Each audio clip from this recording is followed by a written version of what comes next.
Do you like hanging out with your friends, coming up with crazy plans, and going on wild adventures? Then you probably have a lot in common with these fish? Well, at least the ones in Fish Hooks, an animated series that made a real splash. That's right, we are diving deep to bring you the highlights from the Disney show that had us all hooked. Hey everyone, I'm Joe with Channel Frederator. Are you ready to get reeled in by 107 facts about fish hooks? Let's get swimming! Fish Hooks was created by Noah Z. Jones for Disney Channel in 2010. Though he worked on other shows before that, Fish Hooks was his first ever show that he created himself. It follows the lives of two brothers, Oscar and Milo, and their best friend Bee, as they do all things regular high school students do, in a fish tank, inside of a pet store. Sounds relatable, right? Part of the magic of the series was that it was actually relatable. Amidst wacky adventures like learning how to ride a scorpion, the show explored issues that all kids experience, like bullying and unrequited crushes.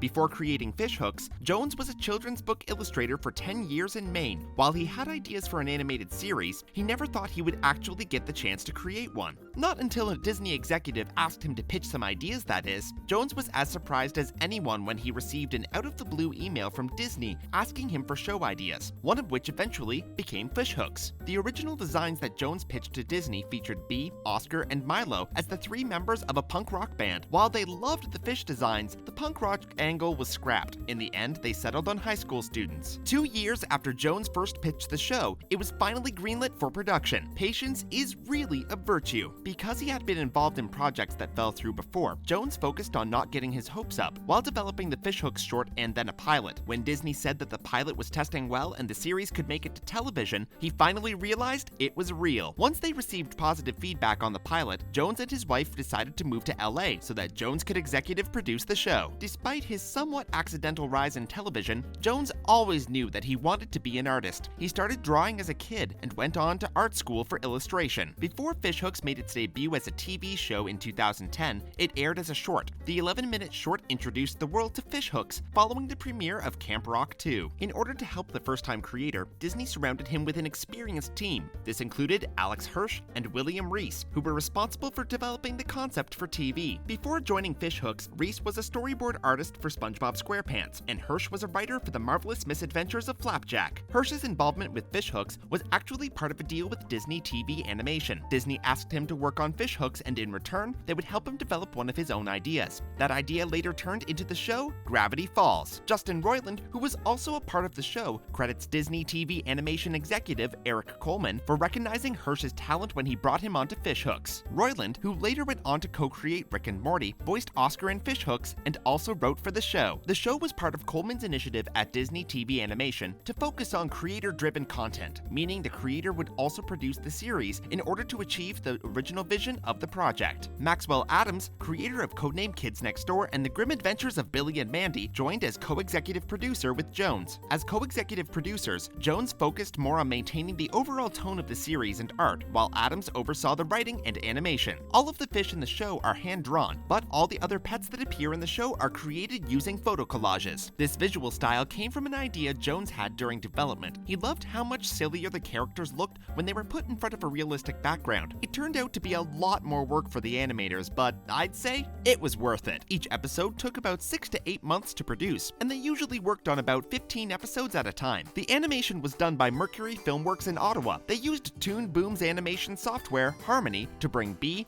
Oscar, Milo, and the rest of the gang to life. Despite making it harder for the artists, the photo collage aspect of the show's design was an important part of what made it so unique from other animated shows. That individuality was actually what drew Justin Roiland to the project in the first place. With a seemingly endless number of fish tanks and a whole pet store beyond that, there were so many stories to explore. Fish Hooks was the first 2D animated show on Disney Channel when it came out. When it came to designing the fish, the creative team did a lot of research into the different kinds of fish and what kind each character might be. All that research must have paid off, as they certainly had no shortage of fish-related puns when it came to naming the characters. There's, let's see, Chelsea, Joctopus, Esmargot, Finberly, Piranha, and Clemantha, to name a few. Which was your favorite? Let us know in the comments below. The development and art for Season 1 was done in the Fishhooks office in Burbank, California. For its second season, they moved their office to Glendale, California, basically the next city over. The new office was in the same building as some of your other favorite shows, including Gravity Falls and Phineas and Ferb. Jones described working in the building as a college for artists. While the original idea may have come from Jones, the characters and storylines evolved naturally from the team working together, and they didn't necessarily stay how Jones originally imagined them. Despite most of the creative team agreeing that high school wasn't the easiest time in their lives, when it came to writing the storylines for Fishhooks, they spent a lot of time telling high school stories to find inspiration. Many members of the Fishhooks creative team had previously worked at Cartoon Network, which made the show a unique mix of the two studios' different styles. We don't need Jones to tell us that the best part of the show was the lovable characters, but that was actually one of his biggest lessons in the first year of production. As fun as the zany storylines were, he realized what mattered most were the characters that we all loved. Going into the second season, Jones wanted to be sure that they continued to include the same kind of humor, which was really just things the creators thought were funny, and that they saw work so well in the first season. As the show evolved, it moved away from the simple visual style that it started with. In its final season, Jones focused on bringing the show back to the original visuals, which he thought were funnier. After 3 zany seasons, the show ended in 2014. Alright, let's talk characters. Oscar is the nerdy, usually stressed out voice of reason in the group. Despite knowing better, he usually gets dragged into his friends' crazy plans anyways. Milo is the wild and crazy fish in the gang. He's always trying to make sure his friends are having fun, though it often results in chaos. Milo is voiced by Kyle Massey, who you might remember as Corey Baxter in That's So Raven and Corey in the House.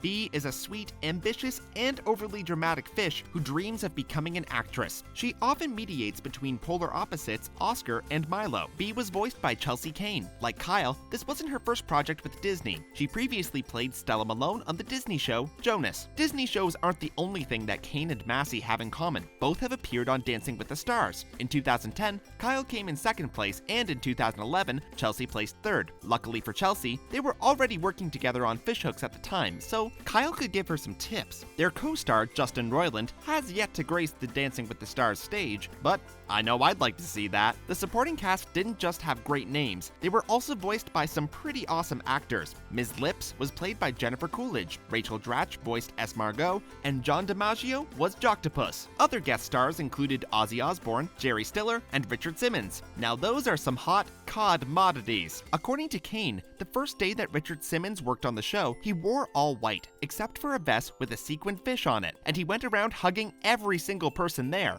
Now that's what I call a first impression. Bee's BFF, that's best fish friend obviously, is Chelsea. Actress Kari Wahlgren voiced her. Her inspiration for Chelsea's voice? The Valley Girl accent. Kari also does the voice work for Snake. Though it's been suggested that Snake's name is Gina, Snake and her friend Mouse are two characters where the writers apparently went for a more, well, literal approach to their names. We already know that Justin Roiland voices Oscar, but did you realize that Oscar's thoughts have an entirely different voice actor? Oscar's brain is voiced by David Tennant. Some Rick and Morty fans who weren't familiar with Justin Roiland's work before said that watching Fishhooks is strange because all they can see is a child fish who talks like Morty. Bee was actually Chelsea Kane's first ever voice acting role. Not too shabby. She found that the biggest change from working on her previous projects to Fishhooks was that she actually had to act more in the booth than when she was acting in front of a camera. As a result, she also found it more exhausting. Apparently, there was a clear fan favorite among the cast. At Comic-Con, the team noticed how much fans adored Kane. While some of the other actors were free to roam around and check things out, they had to focus on protecting her from swarms of Batmans, Boba Fett's, and Deadpools. Atticus Schaffer voiced the character Albert Glass. He was just 12 years old when Fishhooks began, meaning he was actually younger than the high school character he was playing. Creator Noah Jones did some voice work as well, most notably Bee's lovable but often embarrassing father. During production, Jones noticed that he actually had a lot more in common with the embarrassing father figure than he'd like to admit. Alex Hirsch also did voice work on the show. Most recognizably, he voiced Clemantha, a clam who was obsessed with Oscar. You know that super catchy theme song that you could just never get out of your head? Well, you can thank musician Jeremy Fisher for that, because he wrote Ring the Bell for the title sequence. Yep. You heard that right. A guy with the last name Fisher wrote the theme song for a show about fish. Much of the music in the show was composed by Andy Sturmer, who also worked on Teen Titans Go and the Looney Tunes show. Does the zany style of fish hooks remind you of anything? Roiland says it reminds him of the famous 80s cartoon Fraggle Rock. Roiland sees a lot of similarities between himself and Oscar. They're both nerdy, in their heads a lot, and a little bit socially awkward, but he thinks that part of this is because the writers started associating Roiland's personality with his character. One big difference Roiland sees between him and his character: Oscar got a girlfriend, and I didn't get a girlfriend. Despite being the nerdy fish who's madly in love with Bee, Oscar actually has 2 girlfriends throughout the show. I mean, sure, his relationship with Clamantha was just a cover so that Bee could destroy her yearbook photo, and his relationship with Angela ended when he accidentally called her Bee. Okay, maybe he isn't a ladies' man after all. Both Roiland and Jones relate to Oscar's experiences of being bullied by kids who think he's nerdy. In fact,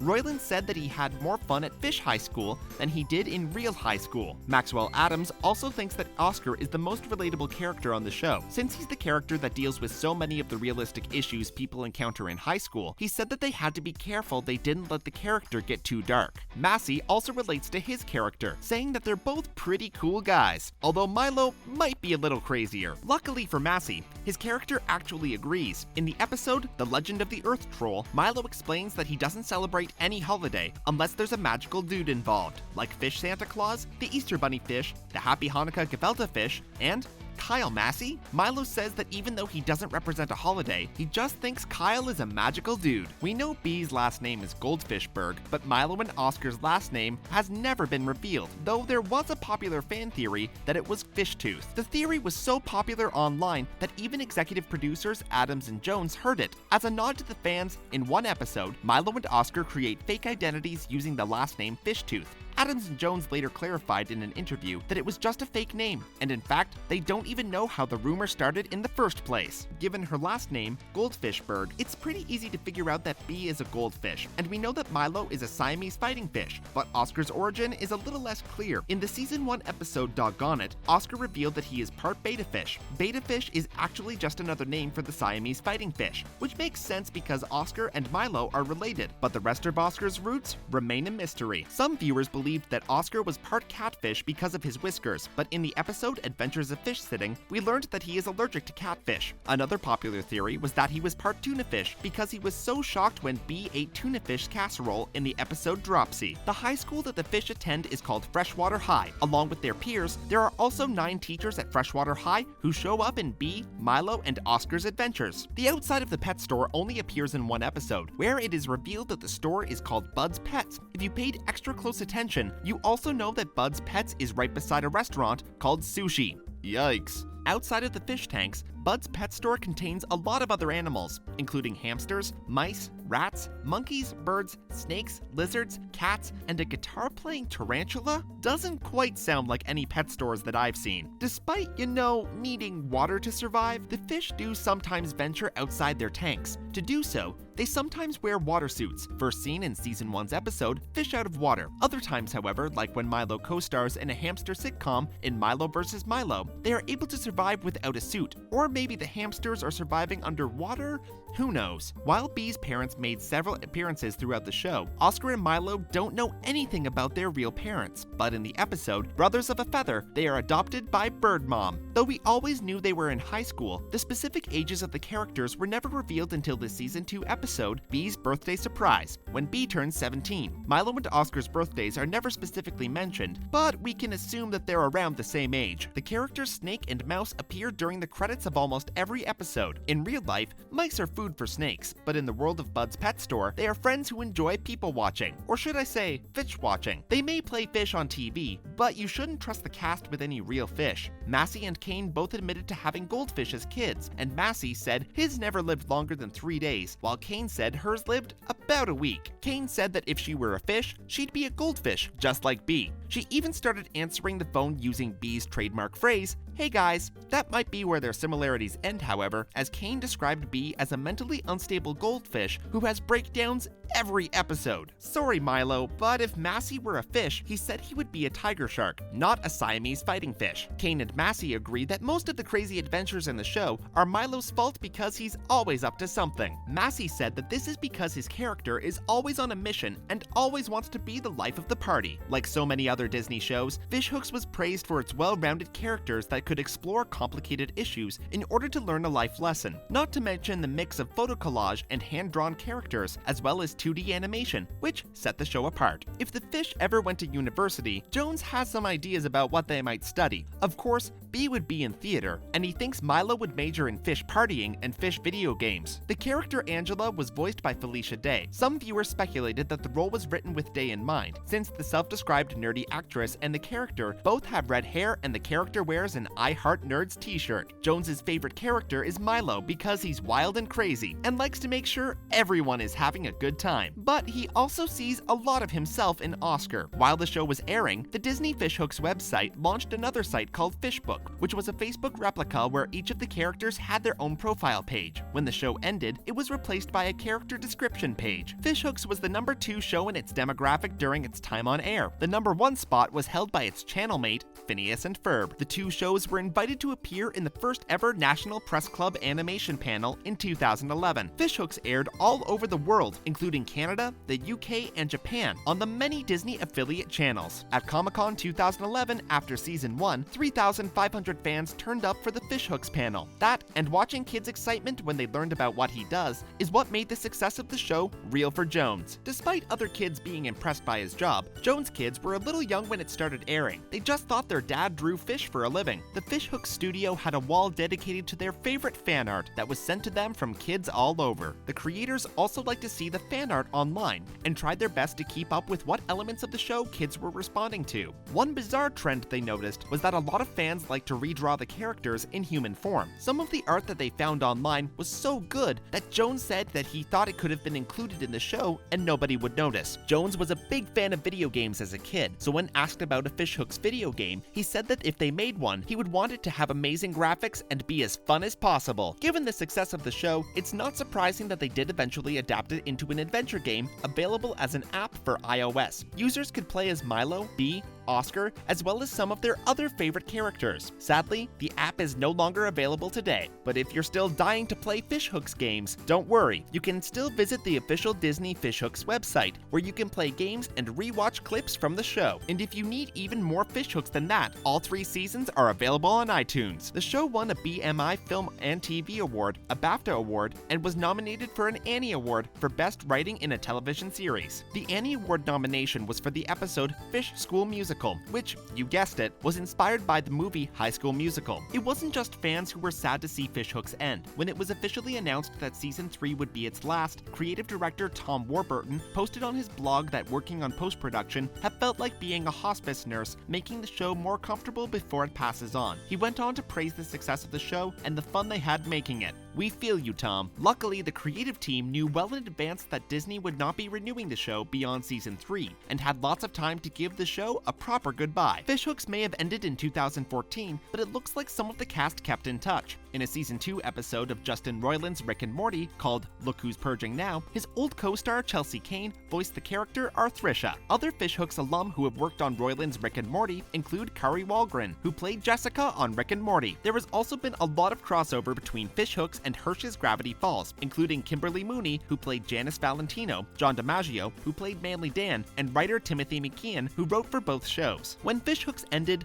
many crew members also moved over to 7D, a new Disney show that actually worked on the same floor as Fishhooks. That included Tom Warburton, who was originally only helping to fix some of the problems that 7D was facing in its first season, but then later joined as a co-executive producer. After the success of Fishhooks, his first ever creative TV show, Jones went on to create 2 more shows, Almost Naked Animals and Pickle and Peanut. Once again, I'm Joe, and thanks for watching 107 Facts About Fishhooks. Who's your favorite fish? Comment below and let us know. Don't forget to click the bell icon to become part of the notification squad. We have videos dropping every day, so make sure to subscribe to Channel Frederator, your cartoon central on the internet.